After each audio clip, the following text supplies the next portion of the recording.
Okay, this is Team 6, Scenario 220, after review. The key factors we're going to review is what was supposed to happen, what happened, the facts, opinions, the differences between the plan and the actual simulation, and what we learned from it. What was supposed to happen, our goals: meet an EBT of at least 225,000, have no lost sales, no negative production for Edgar, have the number of fermenters either be 4 or 5, personal choice, and pay off the 2 smaller loans.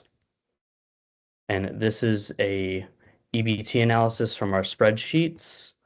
And our EBT was negative between January and February, and also October because of Alley Cat dropping off with the sales. And Alley Cat made the most money. Taj Mahal was second, and Edgar was last with a total of that with expenses. That was our profit.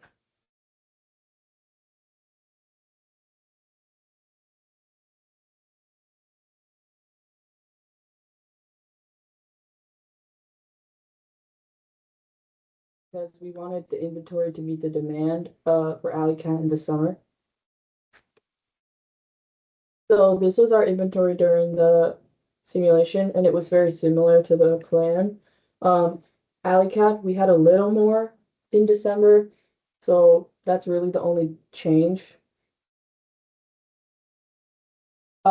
We had planned to have an EBT of 255,000 from our spreadsheet, and we ended up with 317. This is just the income statement from the simulation. And then we had, this is like our total quantity sold. And we had, you can see Alley Cat is our like major profit, which was very it was shown in the spreadsheet, but Edgar and Taj are the same, which is kind of a difference because we had Taj a little more, but really it didn't affect us that much because we did the sales pretty good. So here in the graph, you can see our sales per beer for each month. The blue graph with Aleka is like kind of what we expected with the spreadsheet.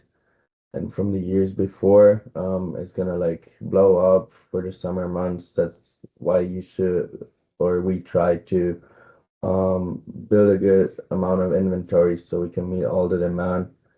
Edgar and Taj were like basically staying the same over the whole year, and had steady sales. Yeah. Um, our opinion over the whole year is I think we did pretty well. We had our spreadsheet and our goals that were like already at 225. That was the goal that we had. With our spreadsheet, we already kind of met that and topped it by with 250.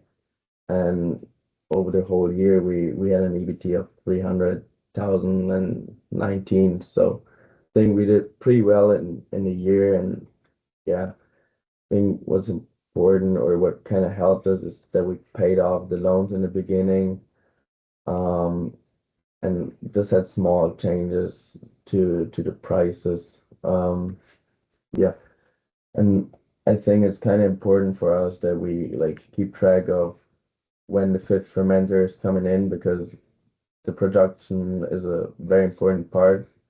Um, so we got to keep track of that. Why was there a difference between the spreadsheet and the real simulation? Probably because the simulation runs more like it's more individual and like it can differ. And behind the spreadsheet there's a math and like it's staying always basically always the same. And even if you change prices, it's gonna be same. And in the simulation it can kind of change from month to month and year to year. So the plan is a plan and you should, or you can try and follow it, but you should always be ready to make short-term changes. Um, what we learned is that or what we can do better is we could lower the prices in the end because we had some stock left and we're did pretty well in that, even though there's coming the next year up. We could lower the prices to have higher sales and um, get the EBT up a bit by a bit. Um, Paying back the high interest loans as we talked before is a good thing to like don't get in trouble with that. Um, and we use the spreadsheet just as a guide and like we shouldn't like directly follow it because you cannot meet the numbers that you have in the spreadsheet. And we had like a tiny bit of lost sales in March and April for sorry, for Edgar. And we should maybe just put an order more in January, February, so we're set with that and don't have the lost sales. And I think that's how we can increase our EBT by a bit. And otherwise, we did pretty well over the whole year.